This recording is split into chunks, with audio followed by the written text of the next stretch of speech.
दोस्तों, आपने अक्सर सुना होगा कि हिंदी भारत की राजभाषा है। बल्कि बहुत लोग तो इसे राष्ट्रीय भाषा भी मान लेते हैं। लेकिन जरा सोचिए, क्या सचमुच हिंदी भारत की राष्ट्रीय भाषा है? क्या संविधान में कहीं लिखा है कि हिंदी को राष्ट्रीय भाषा माना गया है?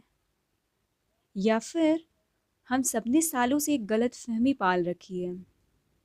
आज हम इस रहस्य को खोलने वाले हैं। हम हिंदी की ऐतिहासिक यात्रा को समझेंगे। देखेंगे कि कैसे यह भाषा जनता की जुबान से उठकर संविधान सभा तक पहुंची, किन संघर्षों से गुजरी और आखिरकार इसे कौन सा दर्जा मिला। और अंत में तय करेंगे कि हिंदी सिर्फ एक भाषा है या सचमुच भारत की राजभाषा। हिंदी का इतिहास बहुत पुराना है। संस्कृत से प्राकृत, प्राकृत से अपभ्रंश और अपभ्रंश से धीरे धीरे हिंदी का जन्म हुआ। हिंदी जनता की भाषा बनती चली गई। कबीर, तुलसीदास, सूरदास और प्रेमचंद जैसे लेखकों ने हिंदी को जन जन तक पहुंचाया।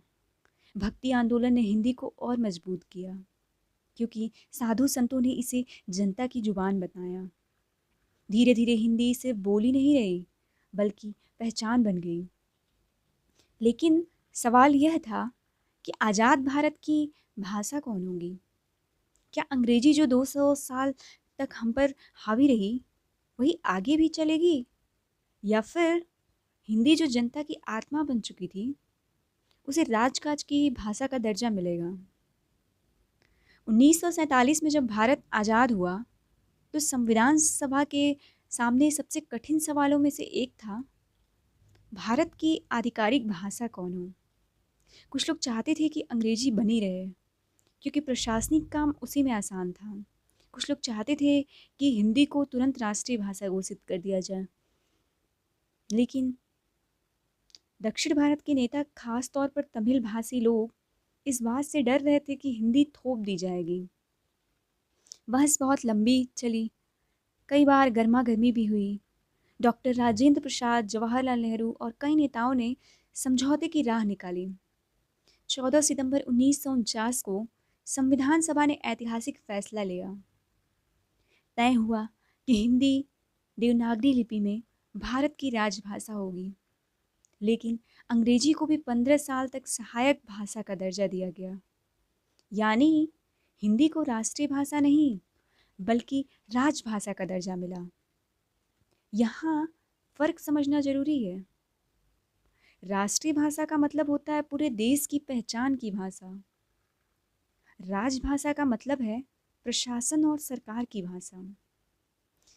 संविधान के किसी अनुच्छेद में यह नहीं लिखा कि हिंदी भारत की राष्ट्रीय भाषा है। इसके बाद कहानी यहीं खत्म नहीं हुई। जब 1965 आया और सरकार ने हिंदी को पूरी तरह लागू करने की कोशिश की, तो दक्षिण भारत, खासकर तमिलनाडु में भारी विरोध हुआ। वहाँ हिंसक आंदोलन हुए, लोगों ने नाराजगी जताई कि उन पर हिंदी थोपी जा रही है। अंततः सरकार को पीछे हटना पड़ा और अंग्रेजी को स्थायी रूप से सहायक भाषा का दर्जा देना पड़ा। यानी आज भी भारत में केंद्र सरकार के कामकाज की दो भाषाएं हैं, हिंदी और अंग्रेजी।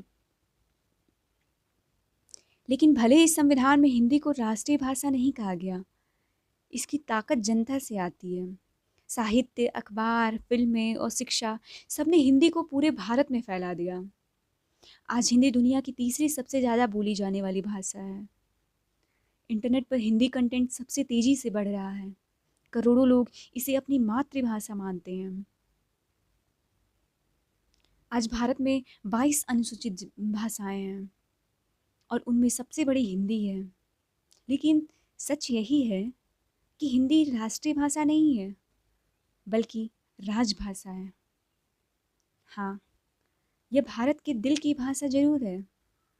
यह वह जुबान है जिसमें आम आदमी सपने देखता है, गीत गाता है और अपनी भावनाएं व्यक्त करता है। तो दोस्तों, आपने देखा कि हिंदी का सफ़र कितना लंबा रहा है। जनता की जुबान से संविधान सभा तक, आंदोलन से विरोध तक और आखिरकार राजभाषा बनने तक।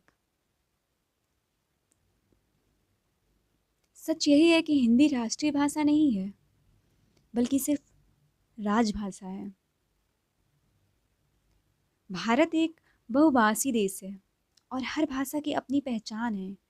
हिंदी का गौरव इस बात में है कि यह करोड़ों लोगों की आवाज़ है। अब सवाल हमारे सामने है, क्या आने वाले समय में हिंदी सिर्फ राजभाषा रहेगी या सचमुच राष्ट्रीय और वैश्विक भाषा बन जाएगी? इसका उत्तर हमारे हाथों में है। अगर हम हिंदी को अपनाएंगे, सम्मान देंगे और इसके विकास में योगदान देंगे, तो हिंदी सिर्फ भारत की राजभाषा नहीं रहेगी, बल्कि पूरी दुनिया की पहचान बन जाएगी। क्योंकि हिंदी है तो हम हैं, और हम हैं तो हिंदी अमर है।